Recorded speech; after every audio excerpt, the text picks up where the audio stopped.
When Laura Henderson rushed into Maple and Steam, the cozy coffee shop on the corner of Main Street and Fifth Avenue in Nashville, it was 8:12 a.m. on a Wednesday. Her reddish, slightly wavy hair was pulled into a messy bun, and her cheeks were flushed. Not from the cold. She was pissed. She gave a quick nod to the barista she knew, ordered a double espresso, and took a seat by the window. Laura wasn't the kind of girl who caused a scene. But today was different. A minute later, the bell above the door jingled again. In walked Savannah Blake, tall, perfectly straightened hair, rocking a seafoam blouse that hugged all the right places. She was holding a venti cold brew with almond milk, no sweetener. As always, their eyes met. Neither of them smiled. "You said you wanted to talk," Savannah said, sliding into the seat across from her. "Something happen?" "Yeah," Laura snapped. "I know you slept with Jason." The coffee shop went awkwardly quiet. A slow country song started playing over the speakers, almost like the universe was being sarcastic. Savannah didn't flinch. She calmly set her drink down and straightened her posture. "Laura, that's ridiculous." "Really?" Laura shot back. "Because Jason left his phone at my place. I saw the texts. I'm not wrong." Savannah sighed and took a sip like she was bracing herself. She set the cup down slowly. "So what'd you see? Thanks for last night? You were amazing." And the emojis, fire, hearts, don't act innocent. Laura stared her down like she could burn a hole through her.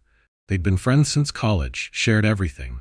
Parties, guys, secrets. Up until Savannah started getting a little too close with her boyfriend. "He came on to me," Savannah said finally. "We were at a shoot. You know he's doing promo work for my brand. It just happened." "It just happened? He's been my boyfriend for 3 years, Savannah." "And you think you're the only one he's been with in that time?" That hit like a punch to the gut.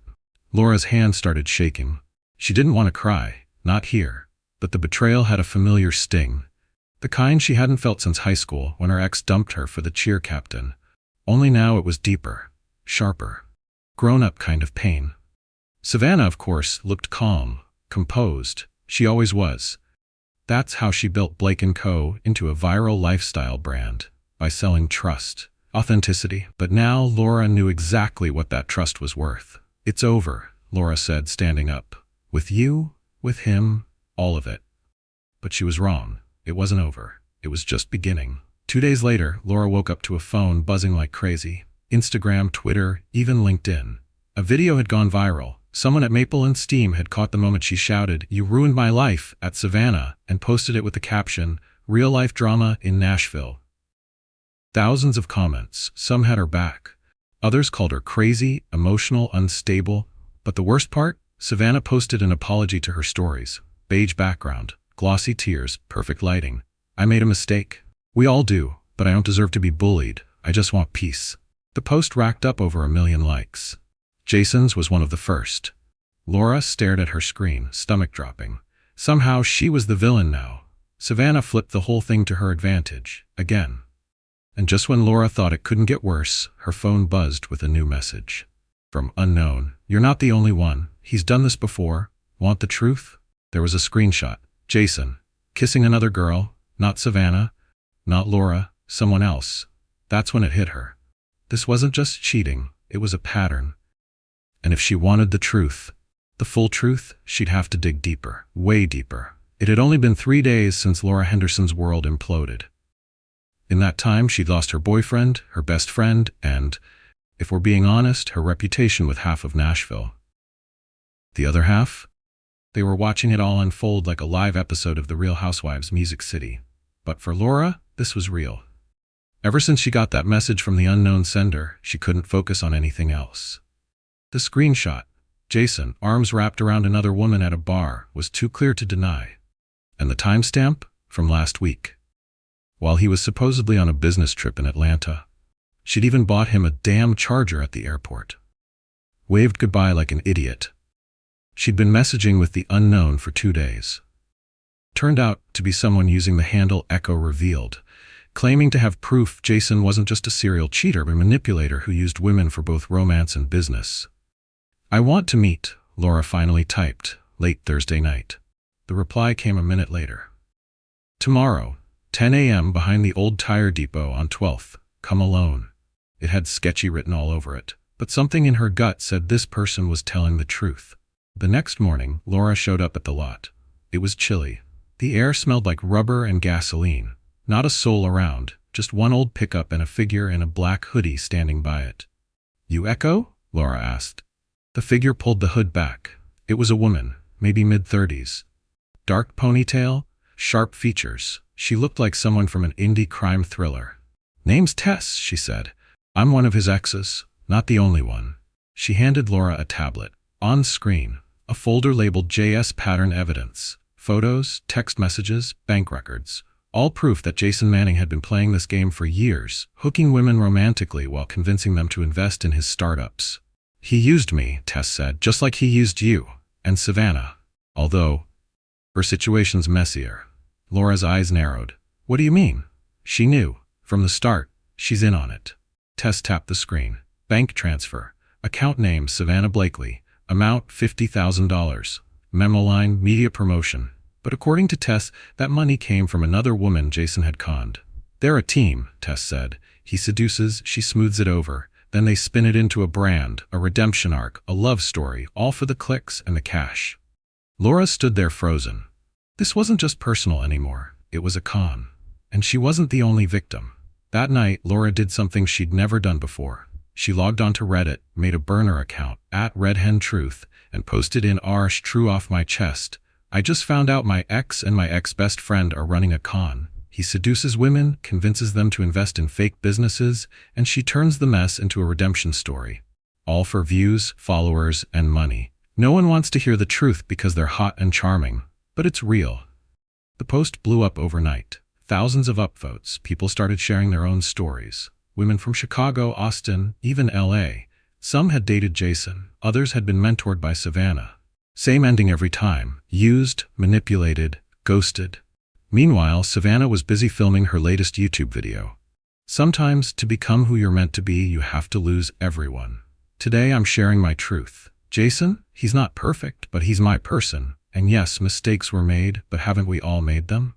Cue the tears. Soft background music, product placement, and then, one day later, a comment appeared under the video. From @RedHenTruth, "Where there's smoke, there's fire. And you too? You're the ashes of other people's lives." Savannah read it, and she knew this wasn't over. This was just heating up. Nashville was waking up under a soft drizzle. Wet pavement reflected the streetlights like a stage waiting for its actors. And Laura Henderson already knew who was stepping into the next scene. Her. But this time, she wasn't playing the victim. She was ready to expose the truth. Her Reddit post had gone viral. Over 48,000 upvotes in just 2 days. She was drowning in DMs from women, men, ex-coworkers of Jason, even former models for Savannah's brand. But one message stood out. It came through Instagram from a girl named Brie Larson, not the actress, another Brie, real, raw, and clearly pissed. "I know who Savannah really is, and I have copies of the contracts she made people sign under the whole collab lie. She didn't just know about Jason's scams, she ran them. You want proof? Meet me, old photo studio on Laurel Street, 7 p.m. tonight." Laura didn't hesitate. For once, she felt like the truth was finally tipping in her favor. She threw on black jeans, tied her hair back tight. This wasn't tea and tears Laura anymore. This was a woman who'd finally realized being kind doesn't mean staying blind. The photo studio on Laurel had been abandoned for years. Dust, peeling paint, leftover glamour clinging to the corners. That's where she met Brie. Short, strong build, curly red hair, eyes like she didn't trust easy. "You Laura?" Brie asked. "Hope you're ready to get messy. There's a lot of dirt." She pulled out a thick folder. Contracts, emails, bank transfers, and most damning of all, screenshots of Savannah giving step-by-step instructions on how to spin failure into brand rebirth for social media. "See this girl?" Brie pointed. "Carly, she put 20 grand into a new clothing line. Savannah promised promo, marketing, everything. 3 weeks later, project paused, NDA signed, and a threat of a lawsuit if she spoke up." Laura looked from the papers back to Brie's face. "Why now?" she asked. "Because I got played too," Brie said. "And you were the first one who didn't flinch." Meanwhile, across town, Savannah was glued to her tablet, eyes locked on a local WZPK4 news report. Scandal rocks Nashville's influencer scene. Lifestyle brand Blake & Co. accused of financial manipulation, lies, and a tangled web of viral confessions. Savannah slammed the tablet onto the couch. She just won't quit, she hissed. That bitch thinks she can tear me down with some Reddit post? Jason, lounging nearby, just shrugged. Maybe it's time to hit back. She straightened up. Exactly. Savannah opened her laptop, clicked on a folder labeled __ Henderson. Inside, photos, clips, DMs, voice notes. All of it real, all of it curated to spin the narrative her way. If she wants to play dirty, Savannah whispered, then we go full savage. Next morning, Saturday, Laura woke up to a call. Her old college friend Rachel had sent her a link. YouTube. Who is the real Laura Henderson? The truth she doesn't want you to see. The video? A carefully edited mess of party clips, out-of-context convos, voice notes that sounded sketchy. Overlaid with dramatic piano and a sad little voiceover, it's easy to accuse, but is it always the full story? Maybe what we're seeing is just jealousy. We're not judging, just showing the facts. The views were climbing, fast. The comments? Split. Some backed Savannah, others tore her apart. But to Laura, one thing was clear. This was war now. That evening, Laura met with Tess and Bree again. They sat huddled in a small East Nashville cafe, laptops open, USB drives scattered across the table. We need to move as a team, Tess said. We've got enough to build a full exposé. This could be a docuseries, hell, maybe Netflix. What if she lawyers up first? Bree asked. Savannah's got friends in high places. Laura didn't blink. Her old fear was gone, replaced with something steelier. Then we go bigger.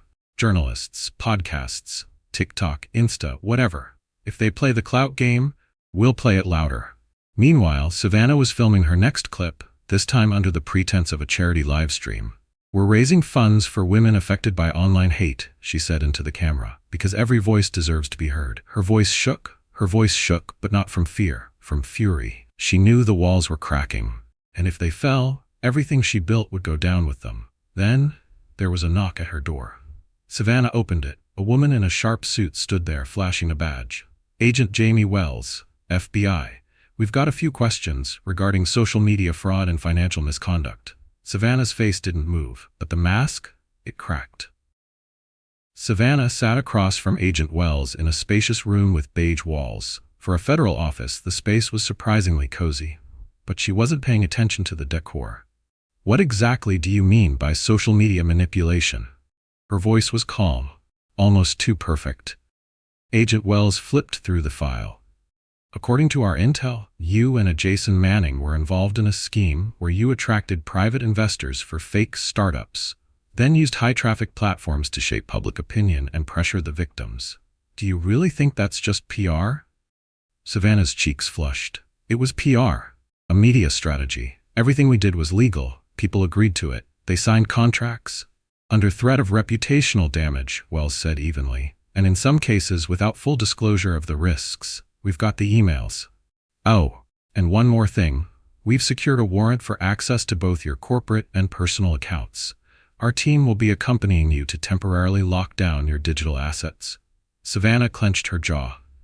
This is a witch hunt. You're coming for me just because I'm a successful woman in media. Agent Wells stood. No, Miss Blakely. This isn't about your success. It's about the truth you buried underneath it. Meanwhile, Laura, Tess, and Bree were seated in the Voices Unheard podcast studio, a local project known for diving into messy, high-profile stories that mainstream media won't touch.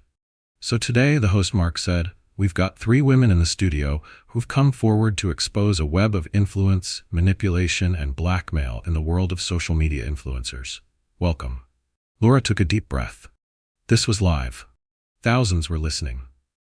I never thought I'd be sitting here, she began. But when the truth stays quiet for too long, someone has to speak up. She told her story, from her relationship with Jason to Savannah's betrayal and the investigation that followed. Then Tess spoke. Then Bree. None of them spoke like victims. They spoke like witnesses. Then came the mic drop moment. Mark played an audio clip. If she doesn't sign, we'll leak the pics. Let her decide if her morals are worth more than her name. Jason's voice, and Savannah's, cold, calculated, icy. The clip went viral within hours. TikTok, Twitter, Reddit, every platform lit up with hashtags Blakegate, Justice for Laura, influencers exposed. The news picked it up. CNN, BuzzFeed, Vice. Everyone started dissecting the scandal.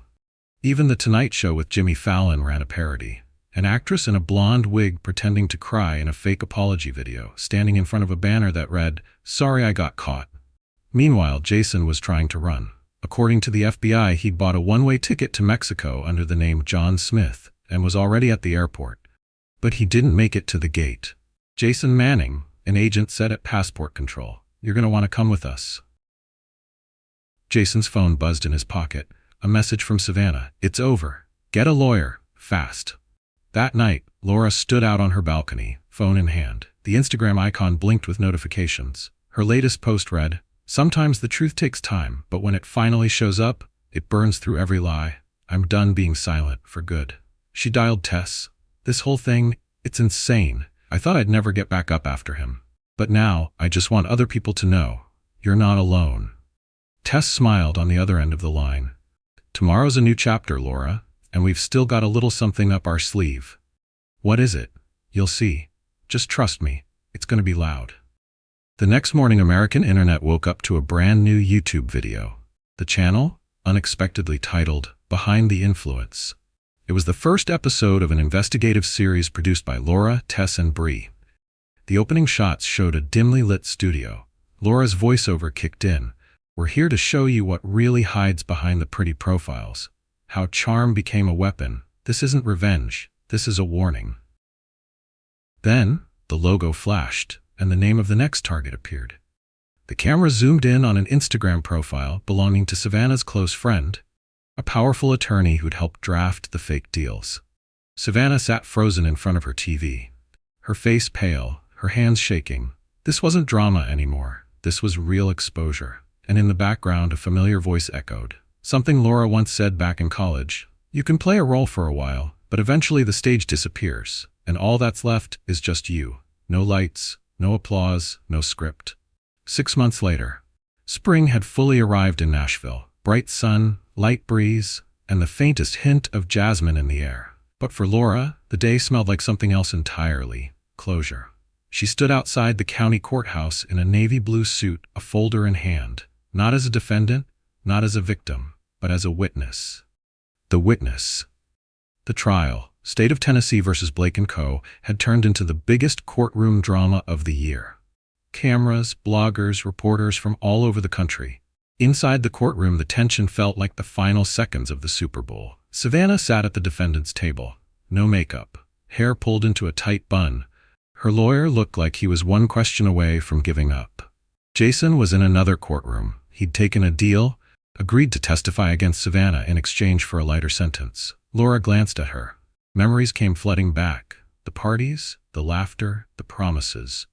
She remembered what Savannah once told her. "We'll always be on top. The key is knowing how to control the story." Now the story was controlling them. The trial numbers were brutal. $3.2 million in stolen investments through fake influencer collabs. 17 victims, including students, single moms, and up-and-coming designers. Forged documents, blackmail, social media pressure, and psychological manipulation. The prosecutor read out texts, played videos, and even audio recordings. Savannah didn't look up once. She just stared at the table, eyes blank. And finally, the prosecutor said, "Our key witness, Miss Laura Henderson." Laura stood, walked to the stand, took a breath, then she spoke. "I loved these people. I trusted them. I believed success was something we were building together. I was naive, but not stupid. They broke my trust, tried to break my voice, but I'm here because I chose to speak. For others, for myself, for everyone who was ever told they were bad for the brand." The judge didn't go easy. "Savannah Blakely," he said, "you've been found guilty of fraud, money laundering, and psychological coercion beyond any ethical standard. You're sentenced to 8 years in prison, eligible for parole in 5. Savannah didn't flinch. No tears, no words, just a small nod. Laura stood in the courthouse hallway when a young woman, maybe 20, with a backpack, came up to her. "You're the Laura from the podcast, right?" she asked. "I just wanted to say thank you. I almost signed with an agency just like that one. Then I heard your story. I walked away. You saved me." Laura smiled. Not the kind of smile you give to a camera. A real one. The kind that lets you breathe again. A week after sentencing, Behind the Influence got picked up by a major streaming platform. Laura, Tess, and Bree landed funding for a full season. They dove in, working with more survivors, crafting episodes that pulled back the curtain on the dark side of influencer culture. They became the voice people had been waiting for. As for Savannah, on her first day in prison, she was handed a gray uniform and assigned to kitchen duty. That night, she stood by a window, watching the city lights in the distance. She wasn't the queen of Instagram anymore. Her new audience? Guards, inmates, and in her head, just echoes of applause from a life that was gone. A few months later, Laura showed up at a private book club reading. For the first time, she read the intro to her upcoming memoir out loud. We live in a world where likes matter more than trust, where filters matter more than truth. But here's what I've learned. Anything built on lies will eventually crack, and when it does, light breaks through. That's when you finally start living for real. The room stayed quiet, and then, applause. No edits, no script, no spotlight, just people who finally heard her.